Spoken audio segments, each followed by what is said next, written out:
I want to build a business that's self-sustaining. Freight is the right place to do that. Our customers at Aurora are carriers of FedExes, Werners, Hirschbachs, Schneiders of the world, across the trucking industry writ large, 90% turnover year on year. So imagine trying to build a business where 9 out of 10 of your employees aren't here next year. That's just incredibly challenging. We just slot in and fill in for some of these folks who are leaving the market. In 2009, I got recruited to go to Google to help found a secret project, which is now Waymo.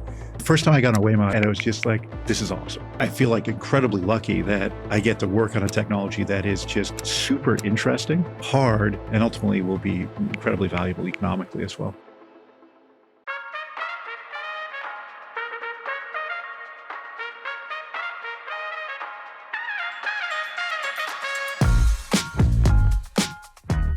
Welcome to Grit. I'm Jubin, partner at Kleiner Perkins, a show where we go beyond the highlight reel and explore the personal and professional challenges of building history-making companies. Today we have Chris Urmson, CEO and co-founder of Aurora, the company that's the future of self-driving, and specifically self-driving semi-trucks. After leading Google's self-driving car project, which is well known in the world today as Waymo, Chris launched Aurora to bring autonomous trucks and vehicles to roads across America. He is the preeminent expert on all things self-driving. Enjoy. I've been really looking forward to this. Oh, cool. Yeah, I've been nice really to hear. looking forward to this. Yeah. I was watching a clip of Elon this morning. Okay. From his, maybe his investor day or something? Yep. Where he was talking about FSD. Uh-huh. And just the progress that they're making. Yeah. And it made me even more excited to talk to you about all of this. Yeah. How do you think that progress is? Well, I'm excited about our progress. Can I ask you an honest question? Yeah. Feel free to answer And this. are we recording right now? Yeah, I just start. Okay, great. We can, Okay, I cool. just start talking. Yeah. Can I just ask you an honest question about Sure. so I don't have that car. Yeah. I drive a regular car. Yep. That does not have full self-driving. Yep. However, I have been in cars where you kind of just let go of the steering wheel and it's going. Yep. Do you feel like that's appropriate framing, the full self-driving? How are we almost there?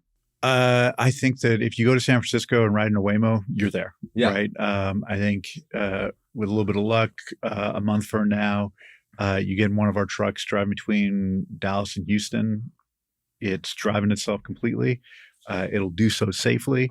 It'll be useful for folks. I think that's a real thing. I believe, and our team believes, that to do this in a way that's safe and robust, you want to use a variety of different sensors, because each sensor has strengths and weaknesses, and you can fool different sensors, not even intentionally, just by looking at the world. And so by using multiple sensors, you get to the point where you can be really robust and reliable. And without that, it's kind of hard to imagine doing it in the near future. That makes sense. How when Waymo spun out of Google, 2016? That sounds about right. Yeah. And when did you leave the Waymo team? 2016. 2016. Yeah, just before it formally spun out. Just before, and you were running Waymo up until it spun out. Yep. How proud are you now to see these cars without humans actually driving around? And by the way, I'm pretty sure they just announced that they're coming down to Mountain View. Yep. Did you take a Waymo here? No, I did not. I drove my Rivian here. Okay. But I'm thrilled, right? Like that. It must be special for you. It really is, right? It was hard to leave. And the folks that stuck around and kind of continue to build that over the last 8 years, it's just awesome, right? It's doing the thing that we expected and hoped.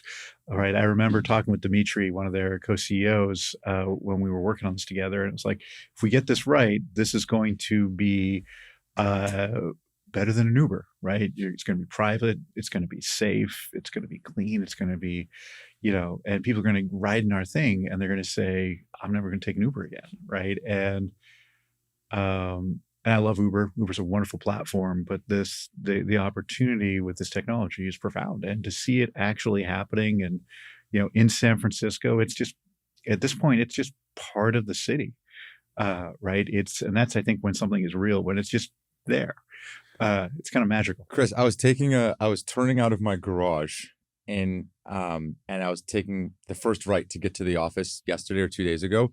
And I'm waiting for 4 Waymos in a row to drive by before I can take a right turn. And I'm like, this is crazy. There's 4 in a row. Yeah. There was like a Waymo car convention or something that I must have just missed. Yeah. It was unbelievable. It's real and it's happening, right? So when you ask governments, like, when's this happening? Like right now.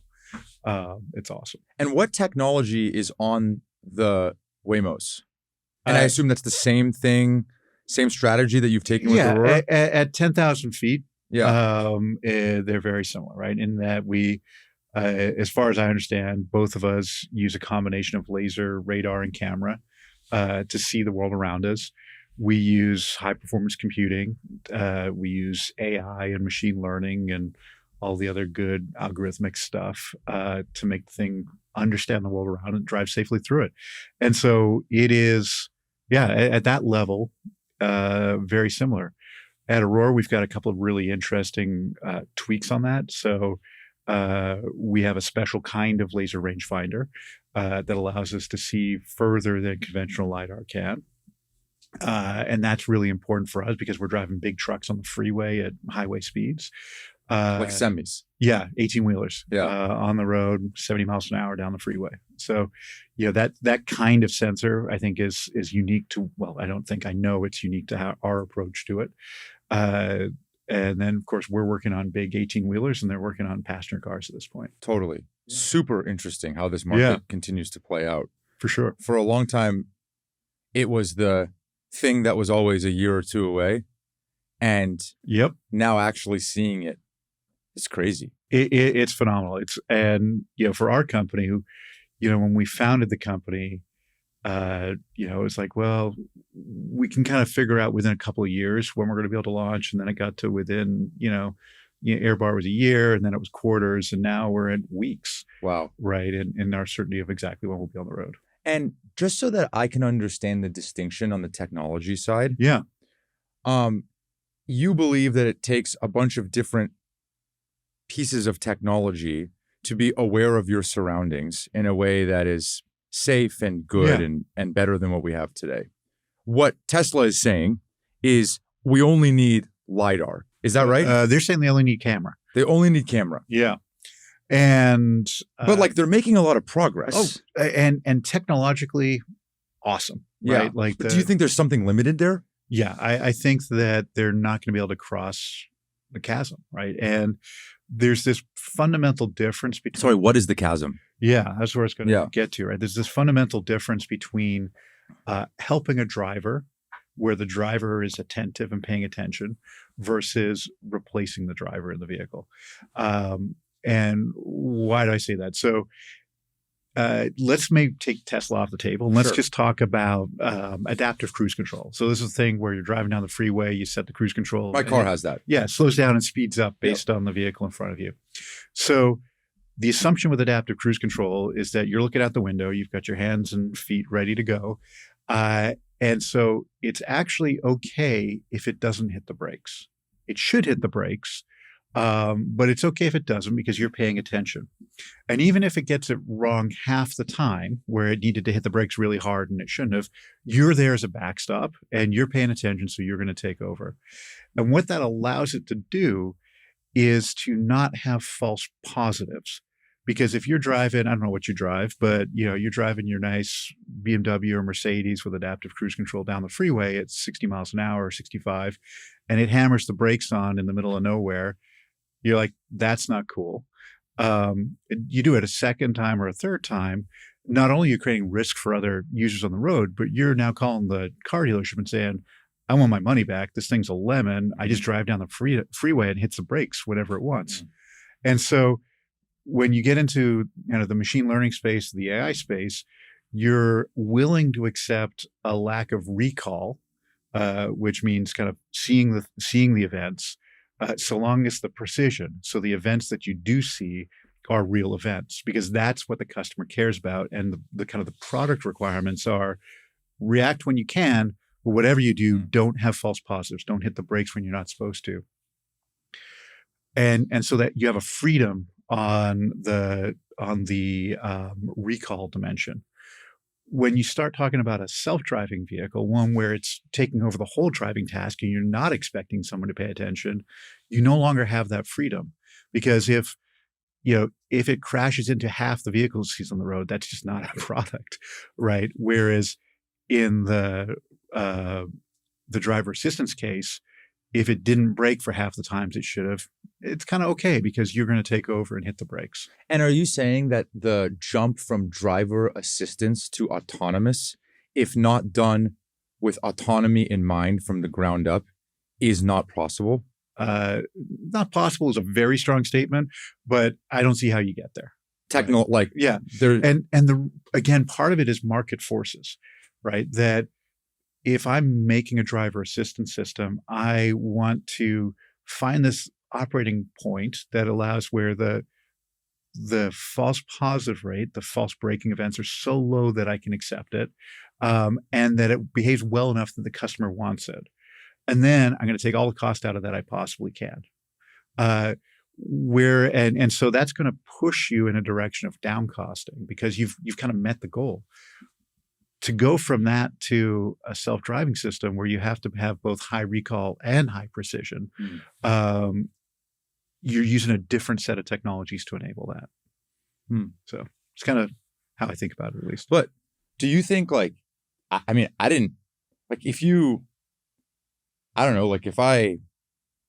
I'm not the sharpest tool in the shed, but like my understanding was that, we're all moving towards full autonomous. Yep.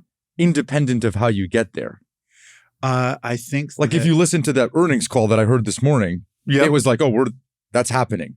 And I think that you can believe that without it actually being true. Yeah.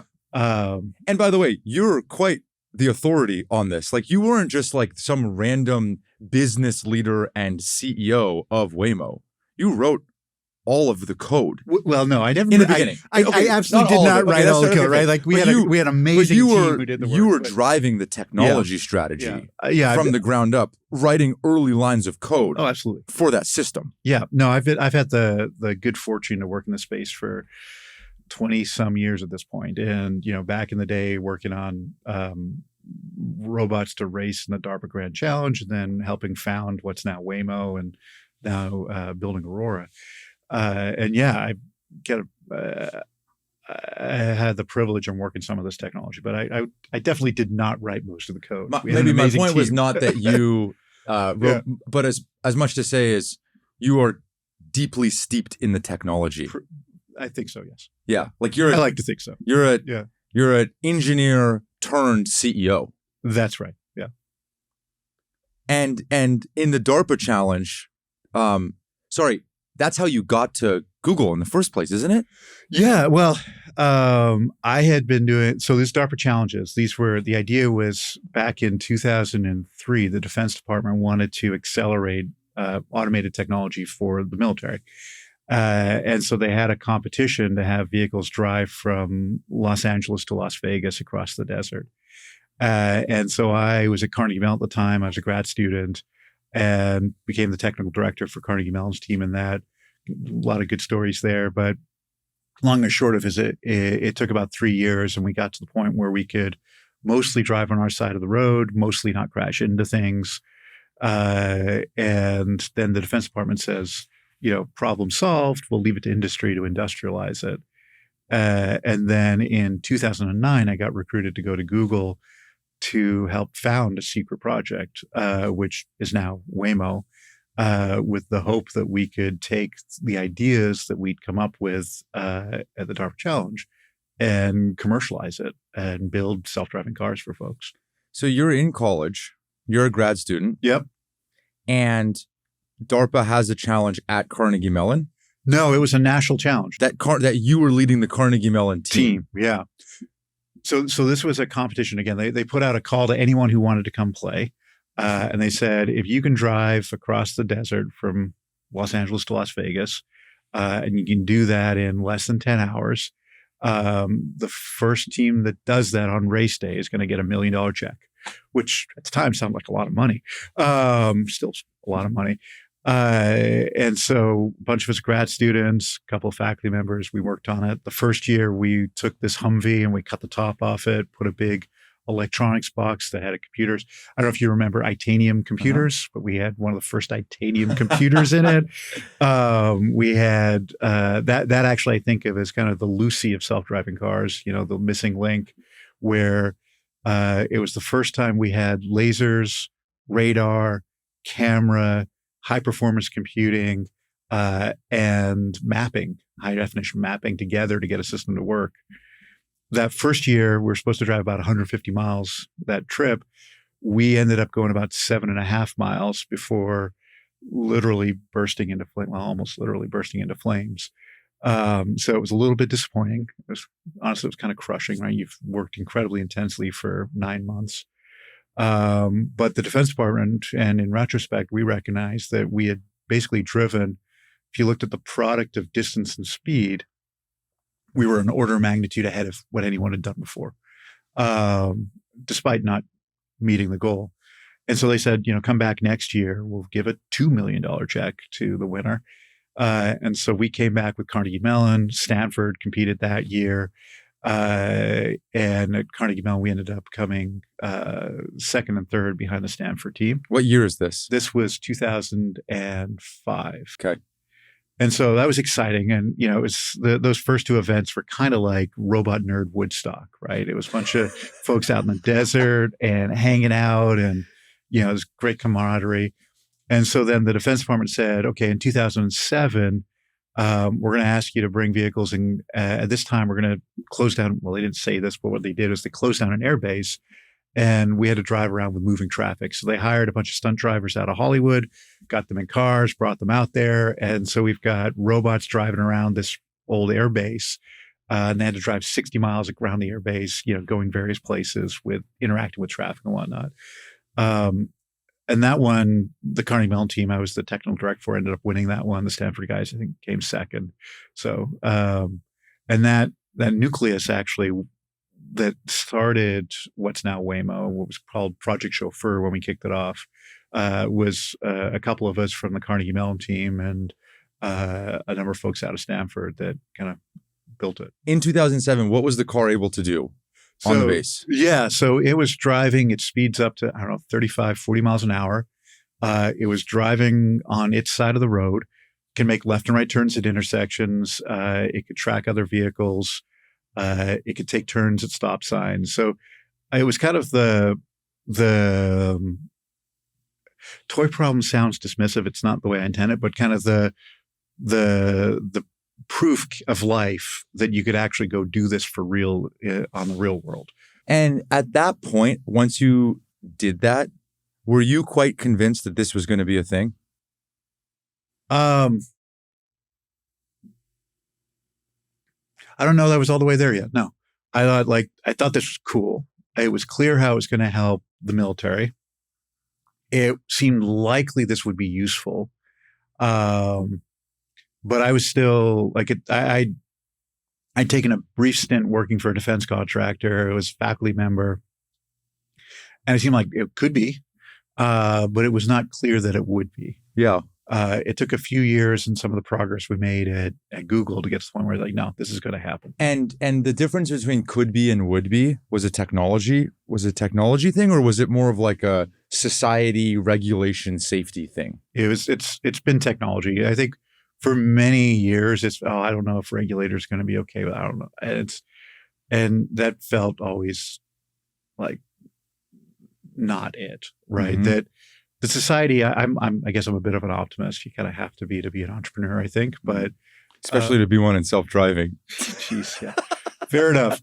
But that I believe that society, when something is valuable, we find a way to use it, right? And make space for it. And it's clear the technology that we're working on, has that opportunity, right? We can save lives. The U.S. alone, 42,000 people die on our roads every year. If you contrast that with air traffic, where up until very recently, it had been 10 years since we'd had a fatality in American airspace with an American flag carrier. The need, right? If you think about personal mobility, that as people get older, they lose the privilege of driving, and that is an accelerated death sentence. People are social animals, and you take the keys away, and you control for all the other factors. You die much more rapidly when you don't have that ability to be out and be part of your community than you do if you continue to have that freedom and ability to move around. In the space that we're focused on with the Aurora driver in trucking and freight, that over the next decade, we need 1 million new truck drivers to support both the number of folks leaving the industry, but also the growth of demand in the logistics space. And there aren't 1 million more Americans who want to go do this. And with the evolution of our immigration policy, it's unlikely we're going to be able to find other people to come into the country to do that job. And then if you're a company that's going to use this technology, our customers at Aurora are carriers. So you think of them as trucking companies, the FedExes, Werners, Hirschbachs, Schneiders of the world. They have a hard time hiring drivers. So across the trucking industry writ large, 90% turnover year on year. So imagine trying to build a business where 9 out of 10 of your employees aren't here next year. Like, that's just incredibly challenging. That because of really good safety reasons, you don't allow the people to operate those trucks for more than 11 hours a day. And so you have this expensive asset that you can operate less than half of the day.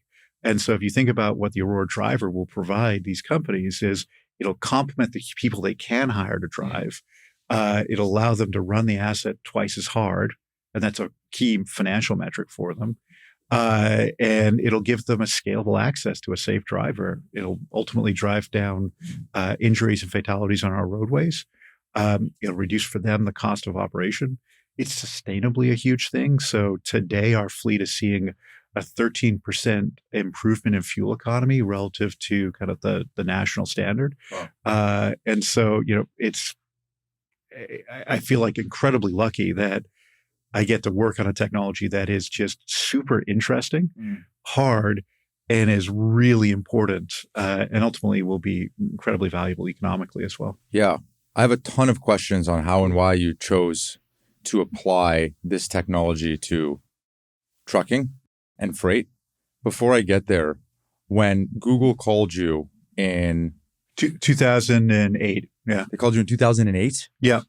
Sorry, so it was 2000 and what year did you win the DARPA challenge? 2007. 2007. Yeah. They heard about it? Yeah. And in fact, I think Larry and Sergey were at the 2005 challenge. And as a public company, yeah. Google had this idea, Larry and Sergey, of this secret project to build a self-driving car. Kind of incredible, right? I can't thank them enough. You couldn't believe that call. I mean, no. Who one of them called you? No, they did not. Sebastian Thrun, who is led the Stanford team that we competed with. We had been friends. He had come to Google to help build Street View. So if you think of Street View, that was kind of him and his team delivered that, which is kind of an amazing product in of itself. And we had been talking about maybe starting a company to build self-driving technology. I'm glad we didn't at that time. At this time, it's a good time. Then it was just too early, it turns out. But Larry, I think in particular, was like, why would you do that? Why not just do it at Google? And I think there was Larry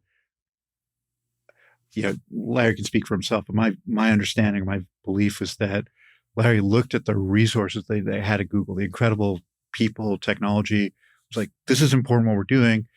We can do more. And saw, transportation as an opportunity that really needed to be addressed in terms of the safety impacts, the accessibility, the economics of it. And was like, hey, well, we should do this here and start it. And so when I joined in 2009, February 2009, it was a black project. Like, not even within Google, they knew about it. And not even within Google? Yeah. This reminds me of like, in Batman when they have like it's off the books, all of his like gear behind there. Totally. I am sure all the counting was fully above books and all of that. But what I can say is that most people at Google didn't know, right? There was a very small. Why? I think because he wanted to protect it, right? Did not want protect it from too many people being excited and interested and wanting to get their hands on it. I think that at any large company, there's a set of cultures and kind of bureaucracy and stuff that happens for good reason. And I was like, okay, this needs to get incubated, get a chance to kind of grow and mature. And so I think it was let's just create a pocket to allow that to happen.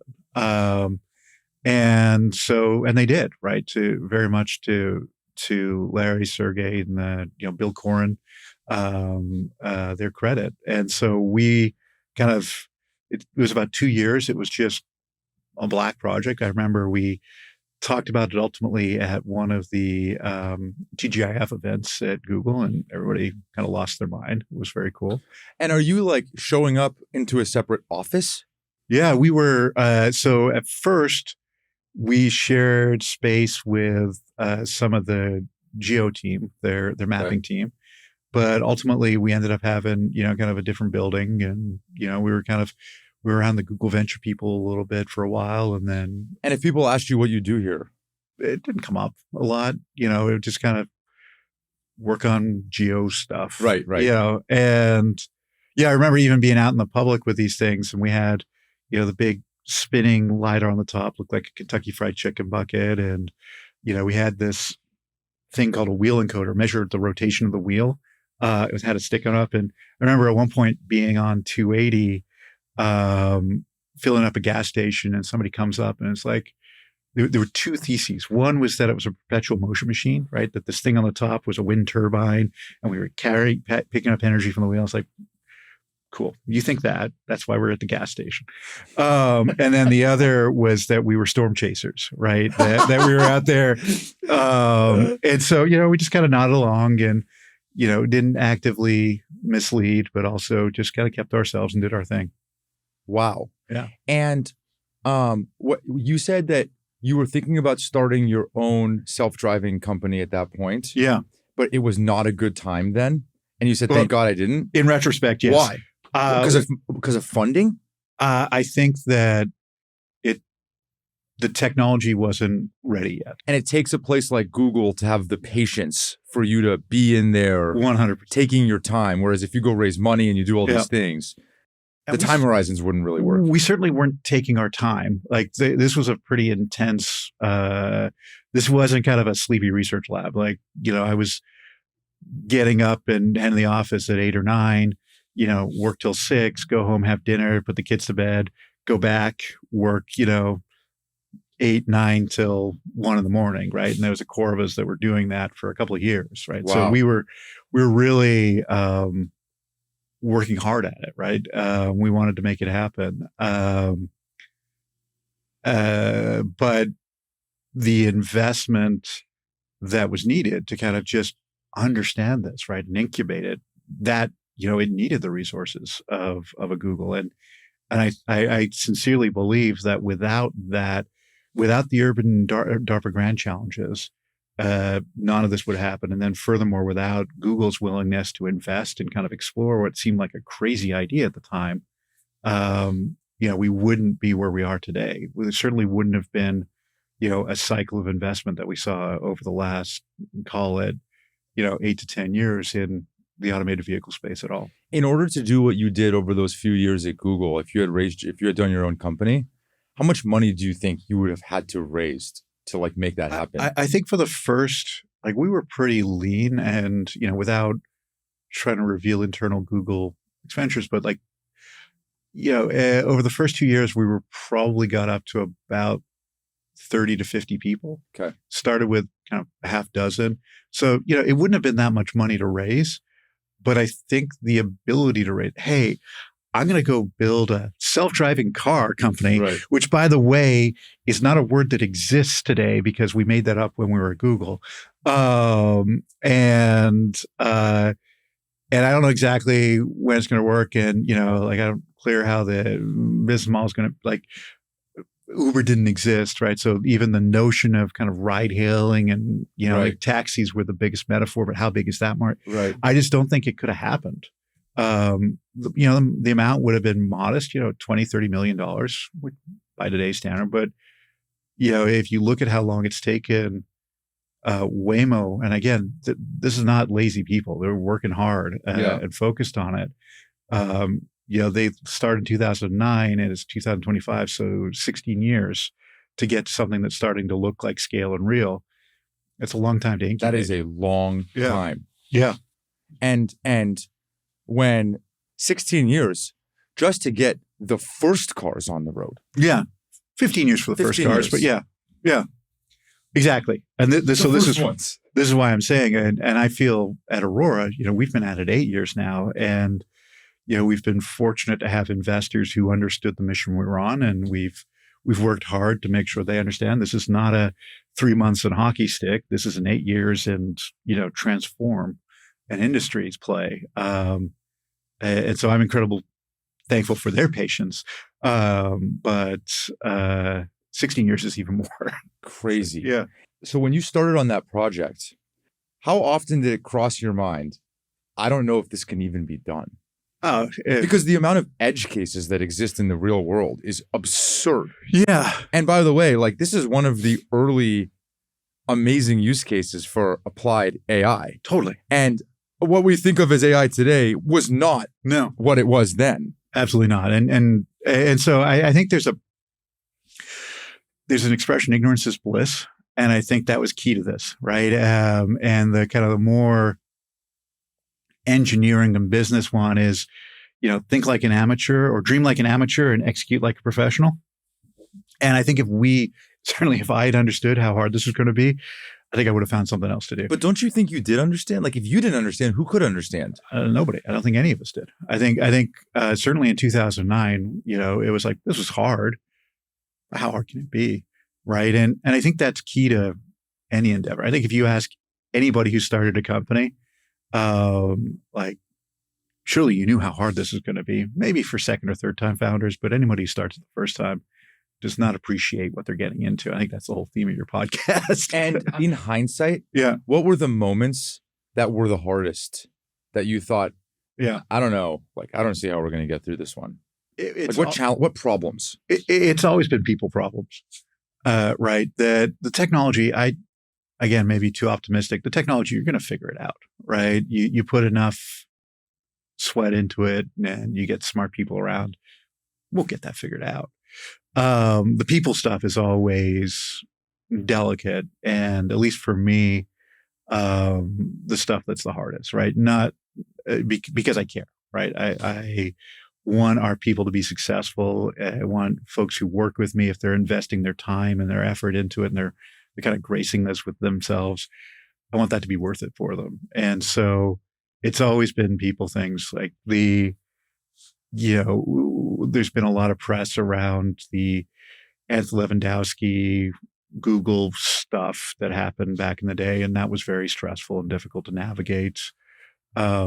Leaving Google was a really tough decision because, again, that company had been incredibly generous to me, giving me a privilege and opportunity to do something amazing. And ultimately, it was time to get out of the way. How long were you there for?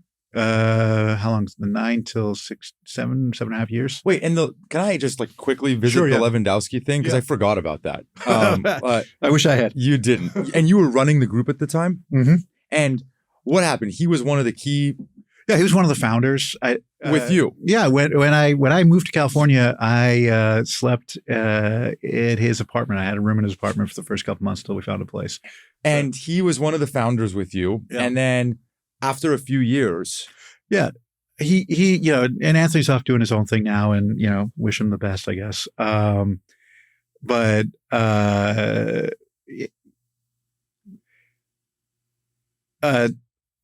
One of the core values we have at Aurora is operate with integrity, right? In that, I think that you owe it to the people you work with, you owe it to your corporate partners that you operate with integrity with them, and that they can trust you and you can build a relationship, because I think that is how you build enduring value together. Yeah. Anthony does not exemplify that value. He stole the tech and brought it to Uber? Is that right? That is what, yes, that's what he was found guilty of. So he was actually convicted of that. Yes, he was. Yes. I completely forgot about that. Yeah. He got a pardon from Trump. So. And you were in the middle of all this. Yeah.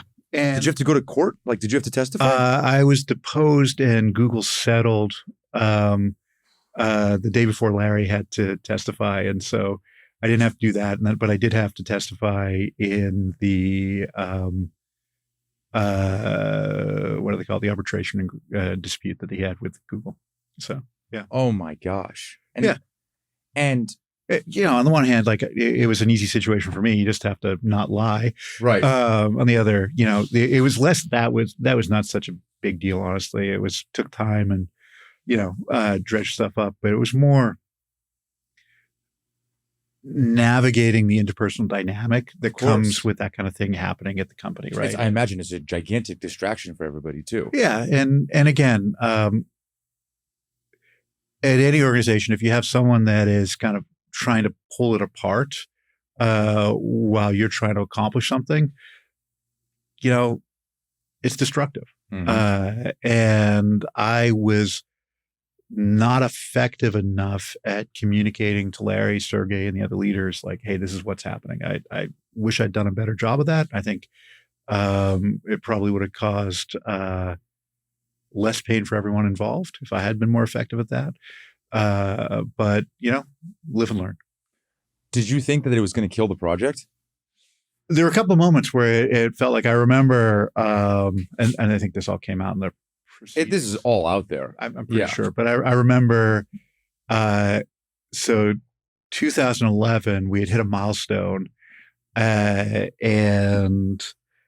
Anthony was like, hey, we should just leave and go do this on the outside. And I was like, no, I don't think that's right. I think, Google's invested with us. We're here. We kind of owe it to them to keep building this. At least I feel like I owe it to them to keep building this. And I will never forget that a couple of the senior engineers on the project at the time, we'd been working late. They were like, hey, Chris, can we go talk? And they take me into a conference room, the three of them and me, and they're like, so we've negotiated with Anthony. We want you to come be CEO of this thing. We're going to get you the equity that you should have in it, and let's go do this. And I'm like, guys, so it was very touching, right? Like these are people I continue to have a ton of respect for, and really, they're very great folks. But I'm like, no, and it was it felt at the time there was a real risk that, that would tear it apart, right? These were folks that were key to what we were doing. They were, again, people I have a ton of respect for and really admire. And so if they end up, kind of falling under the Pied Piper's spell and kind of get pulled out, then to Uber. Well, at the time it wasn't Uber. This was to go start. This was before Uber. Uber wasn't until 2015, 16. Yep. This was 2011 to go start something independent. I was like, okay, well that's kind of the heart of the team gone. Yeah. Oh my gosh. So that was like very important engineers to the project. Very, very important. Not just engineers, but friends, and kind of, there's saying they were important engineers understates the importance, right? They were the core heart of the project. So meanwhile, you're making real progress. Well, we'd been doing great stuff and moving along, but you get to these moments, and I think a lot of companies have these inflection moments where it's okay, for a long time, you're like, that's the goal, right? Because that's the next important thing as the company we need to accomplish to get to where we're going. And at some point you're like, and it seems out of reach, and then it gets almost within reach, and then you do it. And then it's okay, now there's another goal, right? And that inflection moment, maybe it's getting your first product into market. Maybe it's having the technological breakthrough on something. You need a reset and a recommitment. And this was one of those moments, and certainly it was taken advantage of as okay, maybe we should, shake things up and do something different. But fortunately, we kind of stuck it out together. Wow. And how big was the team at that point ish? There was probably, I don't know, call it 40 engineers. 40. Yeah. And you're losing like 4 or 5 key people just like that. Well, more, except these were 4 or 5, where this was 3 who came and they recruited a few others. Well, they didn't. So they ended up not leaving at all either, right? They ended up only Anthony did, and he didn't even leave at that time. Wow. And again, go back to my inability to kind of communicate the strife that was happening. The strife, yeah. So, yeah. How'd you feel? Like shit. It was great on the one hand. So there was a lot of different emotions, right? And that's what makes it complicated. There was one which was the sense of duty I had to the company, right? And as the leader of the team and holding this together, there was like a level of appreciation that these folks were like thought enough of me that they weren't just kind of bouncing without me. They were trying to set me up to be successful with them. There was frustration, like, why are we even having this conversation? There's fear around, like, is this like, are we toast? Disappointment, like, what are you thinking? Incredulity, like there was, it was all there. None of the good emotions, but all the other stuff. And how long were you able to keep that band together until it ultimately fell apart? It never fully fell apart. That's the magic, right? That if it had, Waymo wouldn't exist today.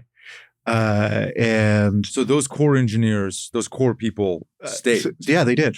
Some of us left in 2016 ultimately. But I think by that time, as you hope for anything you take, you build, like, it was able to outlive you, right? And I think for me, that's one of the things that's amazing. Like I've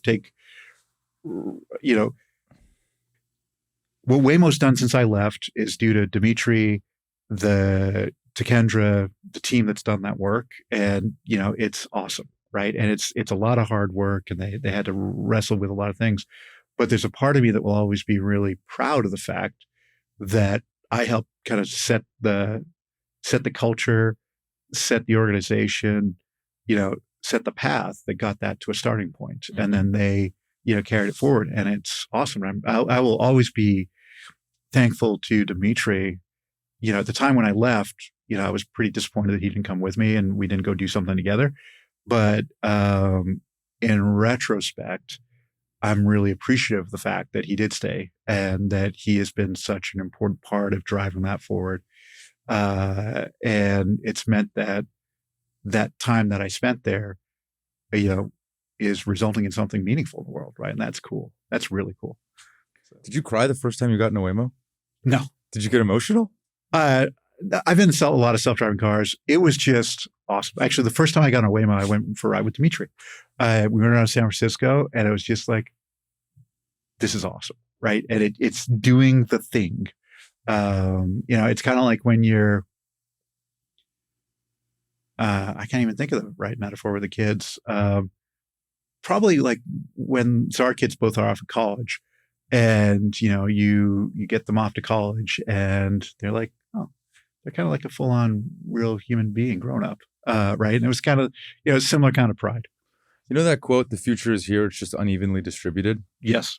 When I see the Waymos that are driving around San Francisco, I can't tell you how quickly it normalized in my mind that, like, this is how it is. Yeah. And like, you would think, after having seen people behind a wheel your entire life, that it would take this prolonged period of time to just like societally adjust to seeing that nobody's driving the car.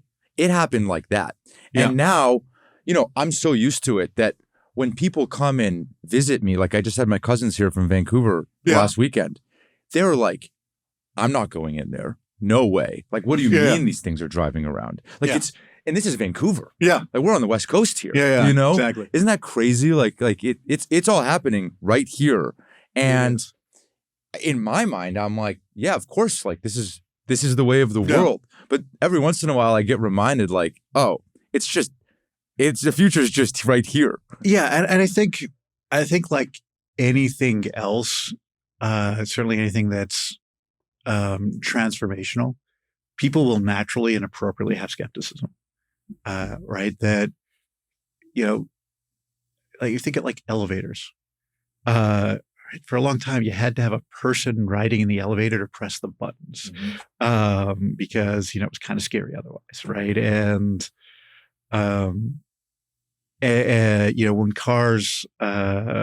automobiles were first being sold in the US, in some states, you had to have a person walk with flags in front of the car so that it wouldn't scare the horses, right? Like there's just like things that happen where it takes time for society to adapt a little bit. I think there's other times where the value is so profound that even though you couldn't have imagined it a moment ago, it happens pretty quickly. And I think of like the iPhone.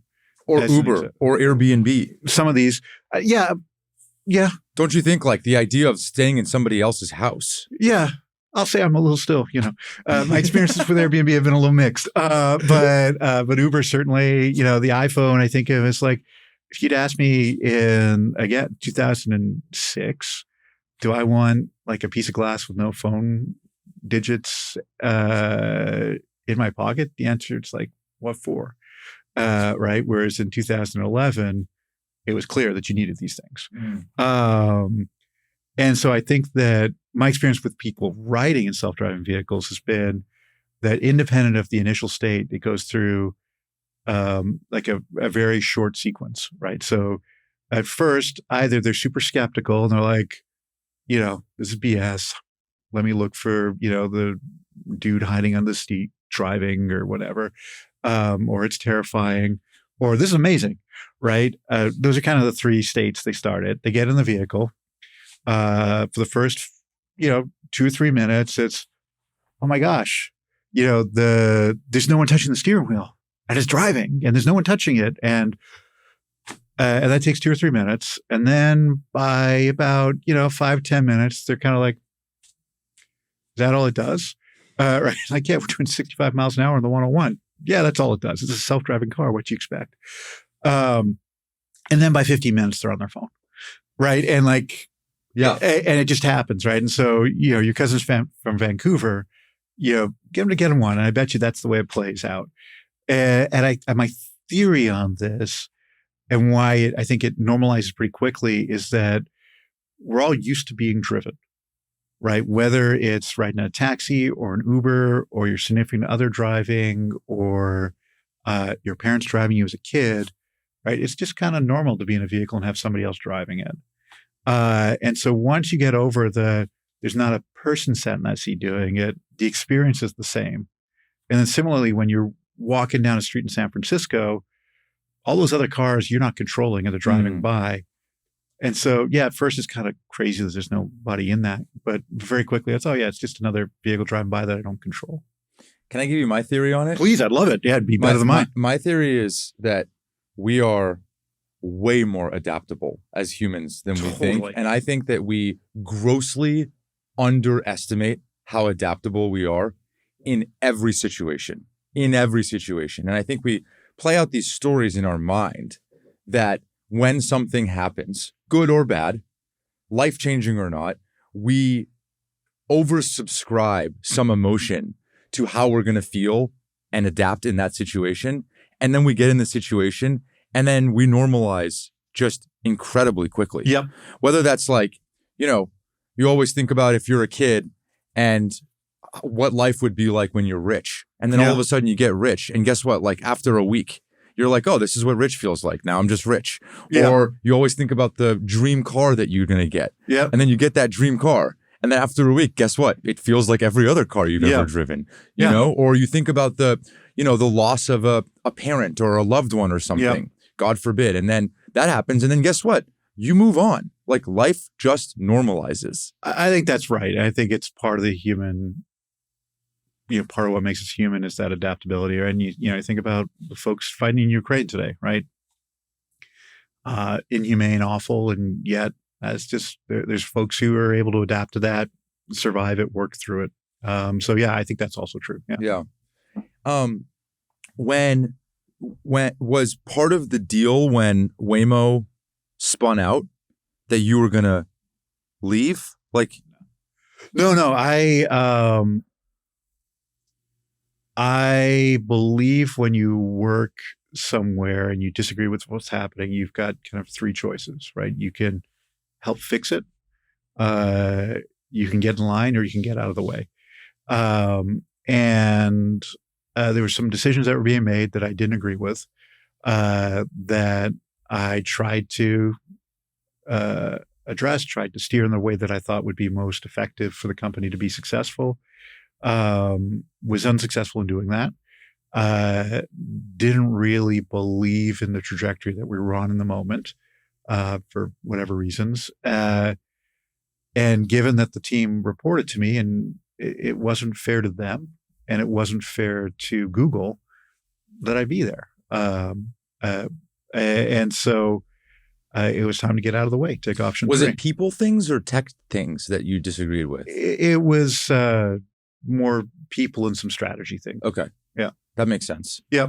And did you, before that point, see yourself as a lifer? Totally. If you'd asked me even a year earlier, I'd have been, I'm going to be here for the next decade building this, right? It turns out I have, just somewhere else. I felt incredibly, incredibly lucky, right? That I had somehow stumbled into this opportunity to build something transformational, to do it at a company where I believed in the values that we espoused, and got to work with amazing people. And it was hard to imagine something better. That was your first real job too, right? Yeah, I'd worked for a defense contract. That was not great. I was a faculty member. And, that was lovely. If we can call that a real job. Like a real job in industry. A real job in industry. They work hard. I think. You know what I mean? Yeah, I know what you mean. It was. And it was awesome. Which crazy, like having that kind of job, that kind of responsibility, managing all these people, going through all of this turmoil. You must have been getting home every night. Like, what is going on? Like, how did I even end up here? It was, right. In both good and bad, right? That there was, if you looked at what we had accomplished and what we were building, it's mind blowing, right? Like, and it's one of these things that there's people who work on really important technology, but it's intangible, right? If you think about credit card processing, right? The rails that allow us to all commerce to occur around the world, like that's incredibly interesting, really hard, deep technology. But if I tell you I work on, the rails for international commerce, you're like, okay, what do you do? If I tell you we're working on self-driving cars, it's like, you can understand that, right? You've got to you have a reaction viscerally one way or another about it. You understand what driving means. You understand how important that is. And so, it's just neat to be able to work on something like that. And can I revisit when you came out of the shadows at Google and told people what you were doing? Yeah. Was there like a reveal? Yeah, that was an amazing day. Google, their company all hands is called TGIF. Thank God it's Friday, even though they do it on a Thursday, which is entertaining in and of itself.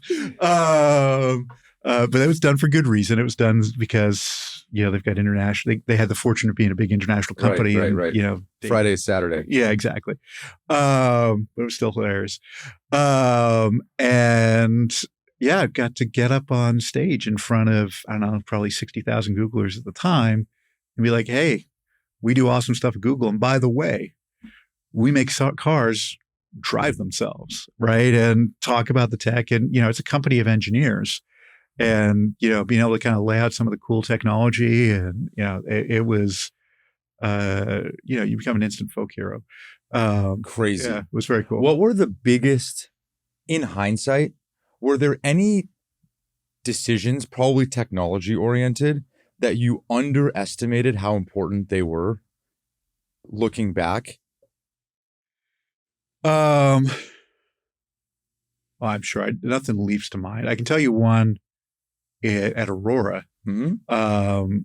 So when we started Aurora, we were focused on driving on light vehicles on low speed roads, urban driving.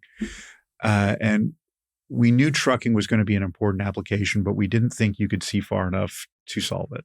Why? Because LiDAR, the way LiDAR works, you shoot laser beams out in the world and you basically time how long they go out, how long they come back. Speed of light is constant. So you can figure out a distance from that. The farther you shoot out, the more the beam gets dispersed, the less energy that comes back. So if you want to see further, you need to shoot more energy out. At some point, you're shooting out so much energy that you'll either, depending on the wavelength, you'll either burn people's retina or you will boil the aqueous fluid in their eyeballs, which you don't want to do. Doesn't sound like it. Not a good thing to do, right? And for trucks, sorry to interrupt you, but for semis, because they're going on long roads at night, whatever, you need more distance. You need more kinetic range. energy for a truck driving at 70 miles an hour versus a car driving in an urban environment at 15 to 25 is about 50-fold. So the amount of stopping distance is larger and all of that. And so anyway, so we knew that this LiDAR technology was out there. We knew what the limit of it was, and we knew that wasn't far enough to be able to drive trucks safely. And so we spent a bunch of time in the first couple of years of the company trying to find a technology to unlock the ability to drive at high speeds on the freeway with big trucks. And we ultimately found this company in Montana called Blackmore. And they had built a special way called frequency modulated continuous wave, a special way to measure how that time of flight for the light. And the way they do that is instead of looking for a bright spike to come back, they look at wave interference and they look at the phase difference in the waves. And that allows you to figure out that phase difference allows you to figure out how far things are away. That's how I would have done it too. Totally. Yeah. Like it's completely obvious. But the magic in this, and this is again in the, of course I knew this, is that self-interference thing is called self-heterodyne, where you're kind of overlapping these waves. And it turns out that through magic of physics and hand waving is a 10 to 20-fold amplification of the signal. And so that means that for the same amount of energy, you can see much further.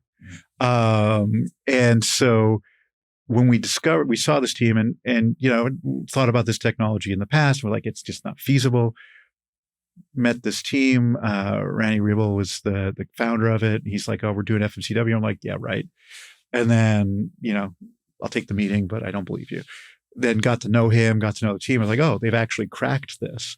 And so we ended up acquiring that company at Aurora in 2018.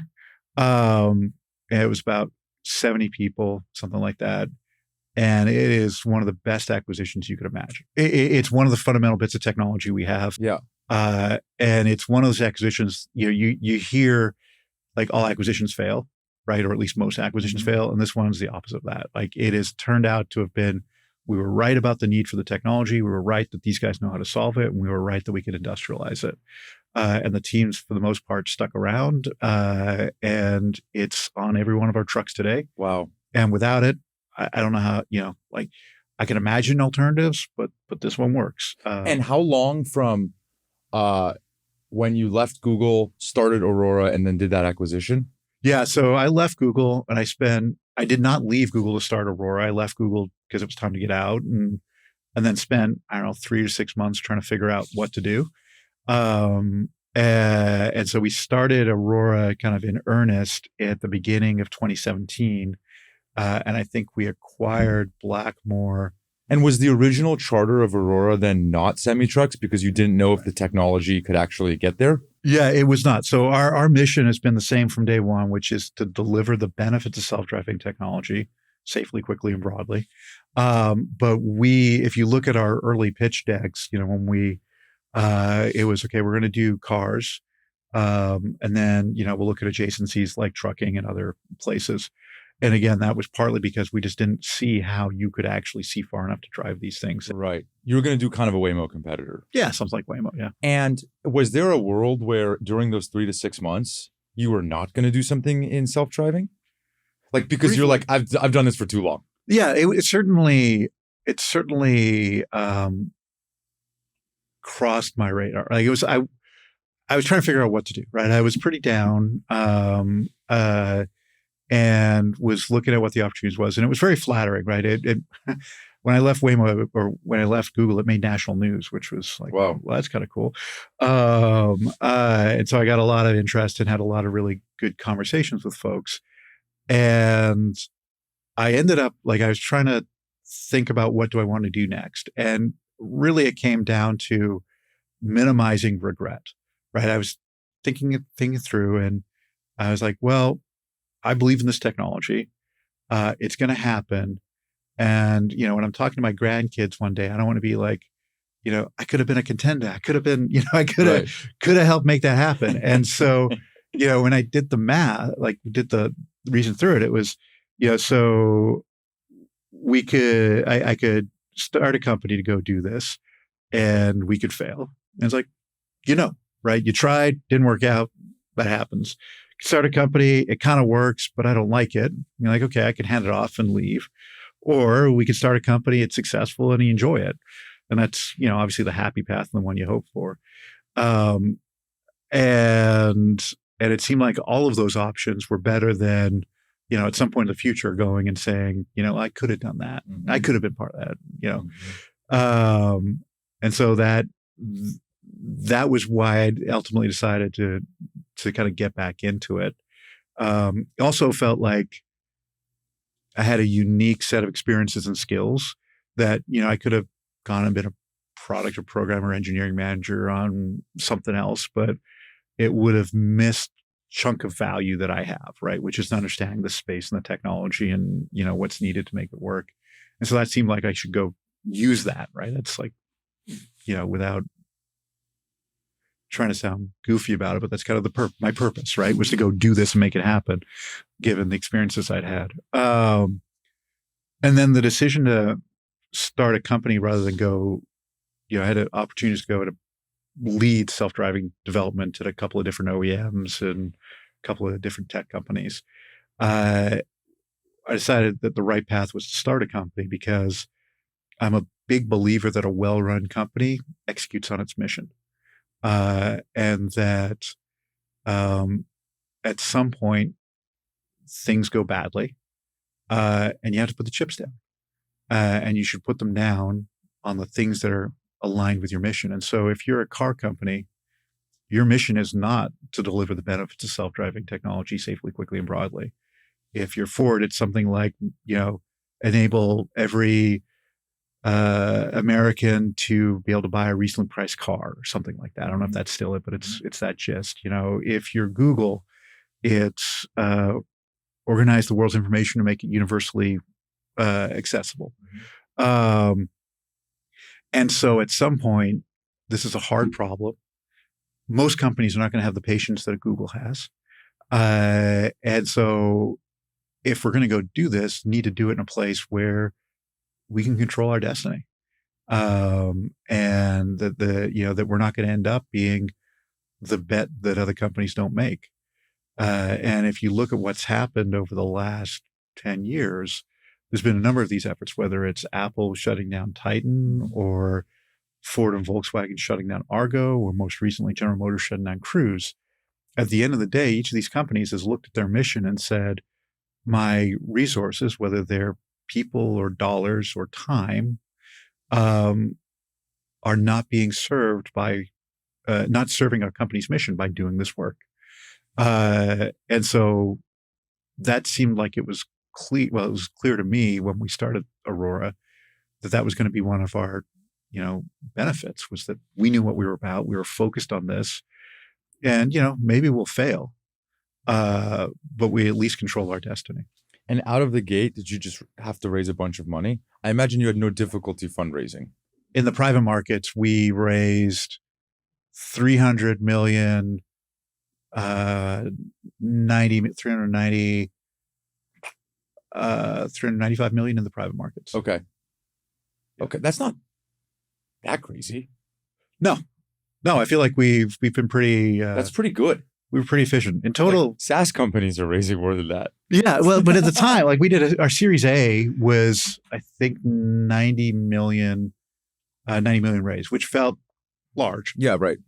What year was that? That was 2017. Right. A year before the acquisition of the company in Montana. Yeah. What is it called? Blackmore was the company. Blackmore. First Light is the technology that we call it internally. So a year before you acquired Blackmore, Yeah. you raised the A. Yeah. And then when did you SPAC? We SPAC'd in 2021. So when everybody was SPACing, it turns out. Okay. Yeah, but it turns out you're one of the only SPACs that's actually retained its value. Yes. It was rough for a while, right? SPAC'd at like $21 a share or something? No, you SPAC at 10. 10. Right. Everybody, like, that's part of the thing. Okay. It's 10. And then bounced along. We got down to 1. No way. 21. Yeah. $1?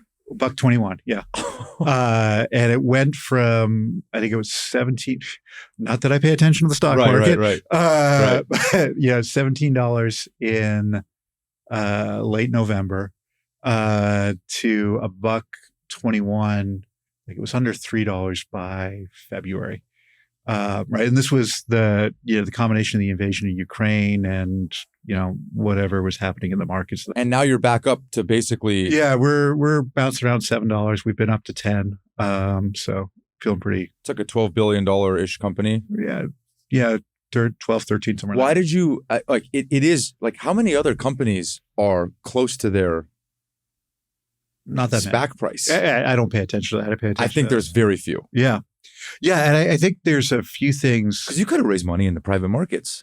It would have been hard to raise the quantum we wanted to raise at the time in the private markets. At the time, a lot of the folks that you actually want to be raising from at that point were tied up with major investments in a couple of big private things. Like Rivian at the time was private. They went public a little bit later. So a bunch of folks who were interested in kind of auto tech had a lot of their powder tied up in that. Stripe was sucking a lot of money in at that point. There was a couple other ones that. I mean, VC activity in general at that point was low. Yeah. So if we had not gone public when we did, we would be dead now. I am highly convinced of that because, so we raised the money, we did the SPAC, and kind of raised the money in mid 21. We went public in November. Markets collapsed in 22. And so if we had not raised in 21 and have been trying to get raised in the private market in 22, no chance. Or if we had, it would have been a massive down round. It would have wiped out our employees. It would have just been disastrous. Still must have been pretty unnerving. Oh, going public and then it sucked. Losing whatever it was, like 95% of your value. Yeah, 80 something for a long period of time. Yeah, and your employees are probably looking at you like, yeah, dude, what the heck are you doing, right? And it was complicated, right? That was rough. I'll tell you why it was rough, and then I'll tell you the silver lining, right? So the rough parts are you've just taken a bunch of money from investors, and people think about investors as the fund managers, and those are wealthy people that are successful, and but the funds you take the money from are people's retirement, right? And they're teachers and teachers and firefighters and police officers and public sector employees. And, there's a fund manager who has got to know you and your company and done their analysis and they're like, yeah, this is something to bet on. And so you've just taken a chunk of some people's retirement and dropped it by 85%, right? That sucks. And then internally, your employees, were like, amazing, we made it. We got public. We raised this money. And, I'm worth this much, but I'm locked up for 6 months. And then before we get to that 6-month lockup period being open, I'm worth 1/10 of that or 1/8 of that. That sucks. Didn't even make it to 6 months. Didn't make it to 6 months, right? It crashed in the opening bit there. There's the voices from the outside see all these SPACs were all BS and smoke and mirrors. And we were not. I think in retrospect, it looks like we were not. But you get thrown in with the rest of the stuff that's kind of crap. And then just operationally, internally, you've got employees and you give them equity incentives and suddenly, at $1.25 a share instead of $10 a share, the amount of equity that you can afford to give without diluting the company out drops dramatically, right? And so you've got to navigate that. There's just a lot of complexity and emotions, and one of the things as a leader you do through that is you try to reassure, but again with integrity. Like, look, gang, this sucks. It's not us. Cisco dropped 90%. Amazon's dropped 90%. Like companies that you would respect and think have been incredibly successful had days where it just got wiped out and then built back. Mm-hmm. And so, if you believe in what we're doing here, if we keep our heads down and execute, it'll come back. Did you believe? Yeah. But boy, did you have to put a brave face on delivering that 100%, message. Right? I believed. Was I certain? No.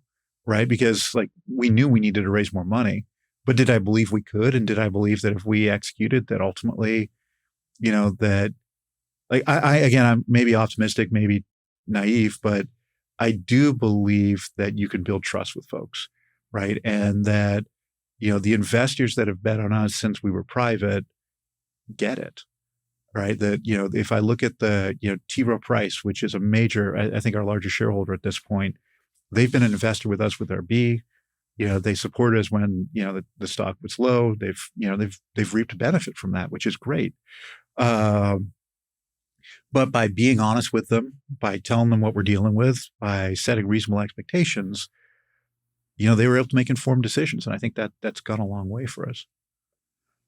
One of getting back to the misery, the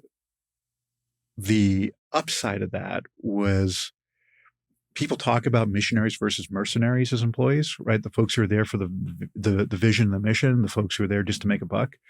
There's a period where self-driving companies, that was the hot stuff, and you can get rich quick, and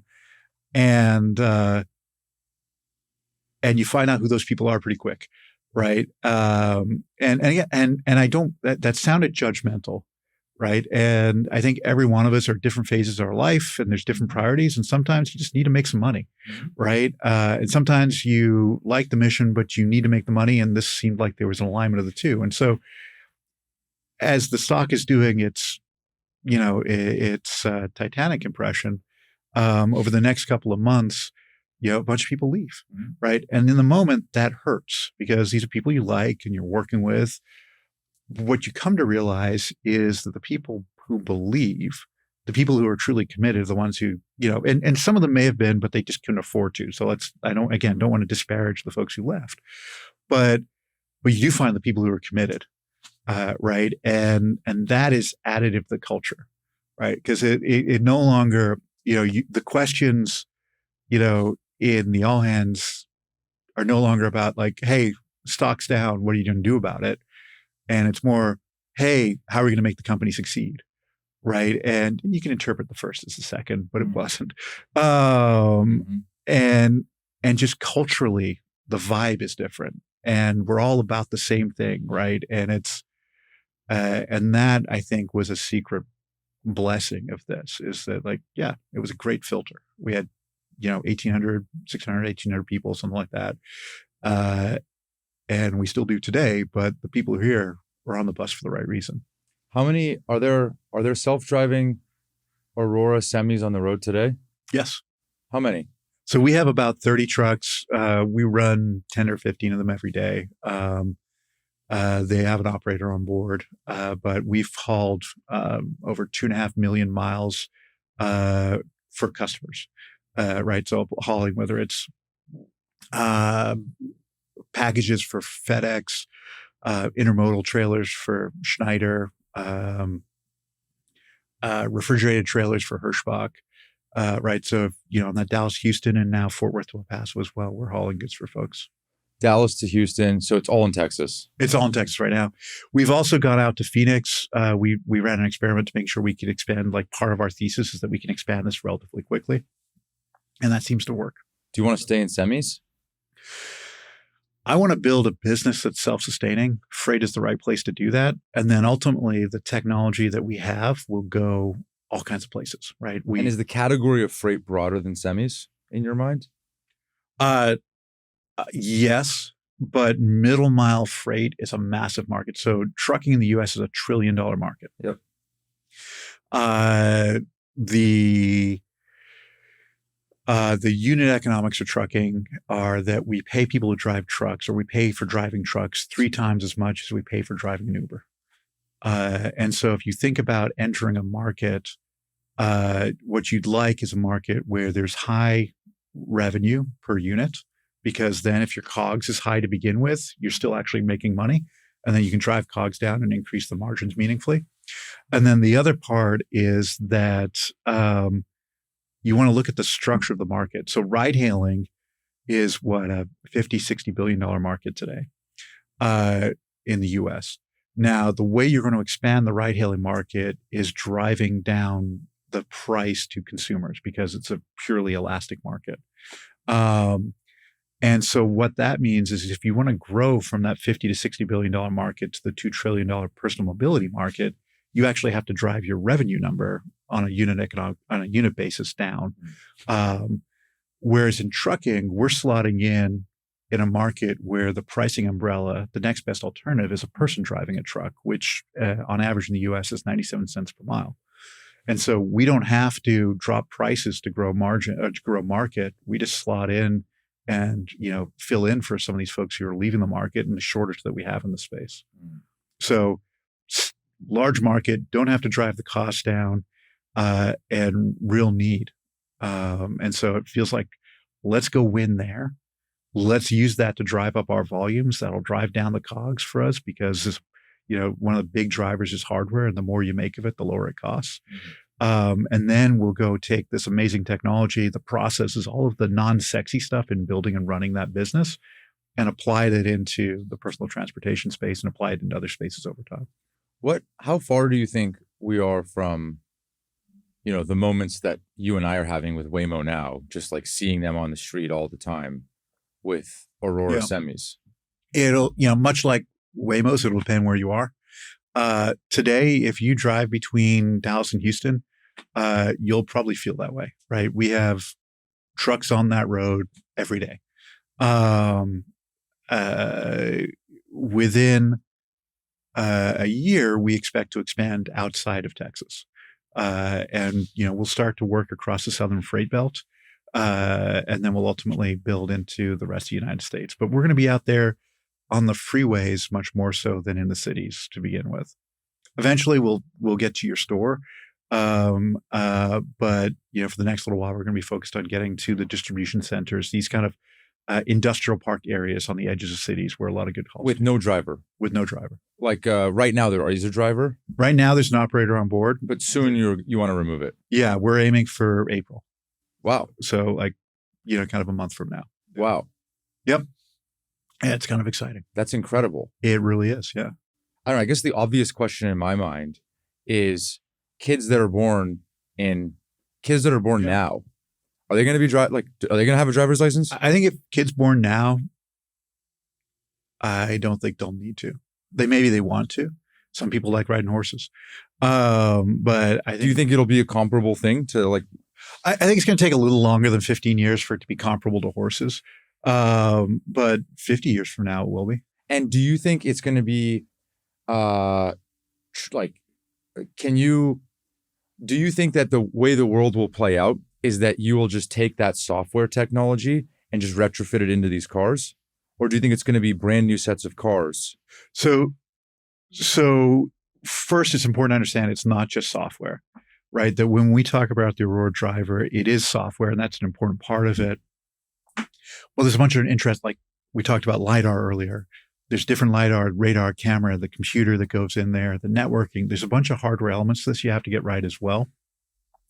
So you're not going to just kind of throw it in a car and hope. You have to do a bunch of engineering work to do the integration, have confidence you can do this safely. I think that within the next 5 years, you'll start to really see actually intentionally designed vehicles for full automation, right? And optimist and kind of someone who's a bit practical about this, is turns out building a car at scale is hard and takes a bunch of investment. And, they're only really profitable unless you're very specific brands, if you can make hundreds of thousands of them. And so you need to kind of go up this curve where you can get to the point where it's worth actually mass producing a custom vehicle. That's going to take a little while to get to that scale, right? Waymo's had, a few hundred, I think I heard 700, something like that, vehicles. It's a bit of a step to tens of thousands of vehicles, but that'll happen within the next few years. That makes total sense. But let me ask you this, like you drove a Rivian here. Yep. I've obviously had RJ on. Yep. What they're doing, their approach to this is, by the way, this is fascinating, like how this is all going to play out. It's unbelievable. They, correct me if I'm wrong, but have licensed their software to people like Volkswagen. Yeah. Okay. And so then what Volkswagen do is, would they, maybe like the question is, if they want autonomy and they don't believe that they can get to full self-driving on their own with their own company, are they going to have to rebuild cars from the manufacturing plant? No. Or can they just retrofit this stuff with some hardware and some software? It's not really retrofit, but it will be like, it'll be come and work with us. We will bring the self-driving capability and integrate it. So today we work with Volvo and Peterbilt, Volvo and PACCAR, who makes Peterbilt. They have their own trucks. They make the trucks. And again, part of our philosophy is let's do what we do best in world and let's go work with others who do best in world in what they do. Yeah. And so they make the truck, we make the driver. That's kind of conceptually, it's that simple. And we work with them to make sure that the truck has the right places to bolt the things on, has the right ways to talk to it, has the right power. And what'll happen starting in 27 is that if you're a trucking company, you'll call up PACCAR or you'll call up Volvo or, another OEM, if we get a chance to work with another OEM, and say, I'd like to get the Peterbilt 579 with the Aurora driver installed on it. And you'll buy the truck, the thing that you would think of as a truck, you buy that from PACCAR, and you'll have a subscription with Aurora. And then we will drive that truck for you, and you'll pay us on a mile basis. This will look a lot like the way these businesses operate today, right? They buy a truck and they hire a person and pay them to drive it for them. Mm-hmm. Same kind of thing. And how much work is it to trick out the trucks with the Aurora hardware and software? Yeah. Much like anything else, there's a bunch of work you do up front, right? And so we've been working for a couple of years and we'll continue to work for a couple more years with these companies to do the work, but it'll come off the assembly line. And that's actually really neat, right? Is that we've got our hardware kit that we're designing. We're working with Continental, which is one of the world's biggest tier 1 manufacturers. They're going to ship hardware kits to Volvo. They're going to ship them to Peterbilt. They'll ship them to anyone else we work with. As that truck comes down the line, they'll have got an order in, much like when you might order a new truck coming off the line. Yep. You order it, you might order it with something else, like these mud flaps. Instead, you'll order it with the Aurora driver and it'll come out of the factory, kitted up with our stuff in it. So you're going to focus on new trucks. Yes. That are, rather than taking the existing fleet and retrofitting them. That's exactly right. And the way similar to Waymo is like, it's Waymo cars. Totally. Well, except they won't be Aurora trucks. That's right. Right. They're going to be FedEx trucks, or they're going to be Werner trucks, or they're going to be Schneider trucks. And there's an appeal to let's retrofit them on these trucks. But the reality is that the big fleets actually turn over their trucks every 3 years or so. Right. So they're buying a new truck every 3 years. That's pretty frequent. Exactly. And so the value, like for us, it makes more sense to be part of that purchase chain than it does to try to go through and deal with the logistics of drilling holes in trucks and bolting crap on them. Let's just have them get a real product. That makes sense. Yeah. That makes total sense. We think so. And the reason that they're flipping over so often is because they're driving such long distances. So there's a couple of different reasons to drive it. Compared to like a car in the city or something. Yeah, totally. So there's a couple of reasons. One is that these are very much TCO businesses, right? Total cost of ownership businesses. And so the really thoughtful truck companies know at this point, my maintenance costs go up, my uptime goes down, And so that's the time to drop it off because it drops below my profitability targets for the truck, right? That's one reason they do it. Another reason is that they're trying to hire new drivers. And if you're a truck driver, one of the things that's appealing to you is you get a new truck rather than one that, Johnny drove for the last 3 years and slept in and slopped his chili all over, Totally. right? So that drives it as well.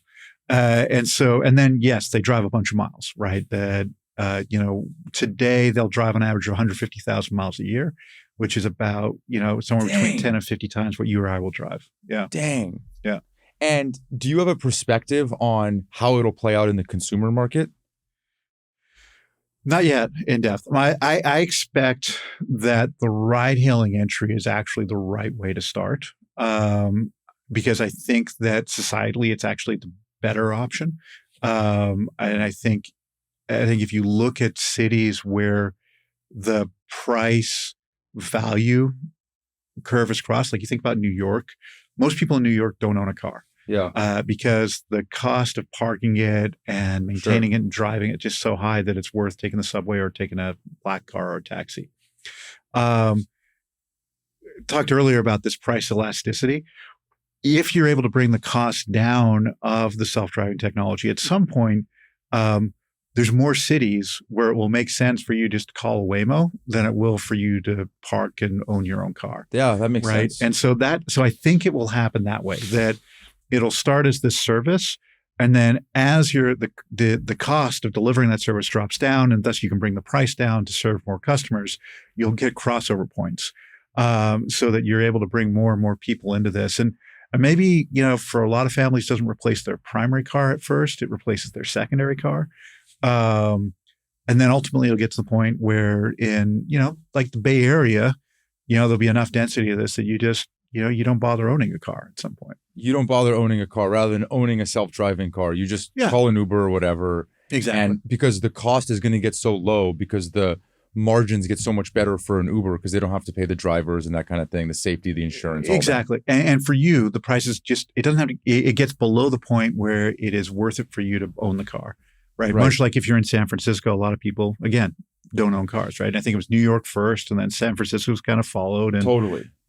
And you think like if you were running Uber today, would your strategy be to take new cars off the line and put self-driving in them or buy Jubin's car and retrofit it with? I think you would want to work with, so Uber's business is historically, and you should talk to Dara, who was on our board and great supporter of what we do. And, but his vision, as far as I understand it, is to be the network, right? To be asset light and invest where necessary to seed the market so that they can kind of maintain that marketplace role and supply and demand matching role. So I think probably prefers people, like new vehicles to come in. But I don't see Dara buying your car and retrofitting it. That seems like not his core business. Makes sense. I guess what I'm really trying to figure out is, will I be able to start sending emails from my car soon? Like, is my car going to be able to do? Yeah, I don't think so. Right. I think you're going to, at some point, you'll be able to either buy a car or, get the service to be able to ride in one. Yeah. All right. Yeah. I better get to selling. I really appreciate you doing this. Oh, I'm fascinated. Yeah. In a year or two, can we do one like in the back of a pickup that's driving itself? Or an 18-wheeler. That's what I meant. Sorry, that's what I meant. An 18-wheeler. Yeah. Not a pickup. That'd be fun. We'll get you in one of the trucks. Doing one of those. That'd be cool. I would enjoy that. Yeah. Because it's about to happen. It is. Like I said, we are working to be on the road next month. So it's going to be exciting. Do you want to run this company forever? Forever is a long time, but for the foreseeable future, yeah. It's, I tell our team all the time, like I couldn't imagine, I wouldn't want to be the CEO of any other company, right? Or certainly any other AV company, right? I think the combination of the people we have, the technology we have, the partnerships, the business plan that we have, like it's incredibly exciting. Yeah. I'm thrilled that you're at the helm of a company that's pushing the boundaries and the limits of what's possible right now. Me too. I'm thrilled. So thank you. Pleasure. Are you hiring? We're always hiring. Yeah. Any key roles, anything in specific that you're hiring for? We're always looking for folks who have a mind for like actually deliver, not just kind of, we want engineers who are awesome. But they need to have a passion for serving the product, right? And delivering what we need together. So, there's not any particular role that we're focused on right now, but we're always looking. And when you hear the word grit, what do you think of? When I hear the word grit, what do I think of? First thing is like dirt on the road. But no, it's like wrestling with it, right? Like making it through it. Just hard work. Chris, thank you. Pleasure. Thank you. That's it for now. If you liked the episode, please leave us a review or go back into the archives where we've done more than 200 episodes with some fantastic folks. This podcast is a Kleiner Perkins production, and I'm Juven. Thanks for listening.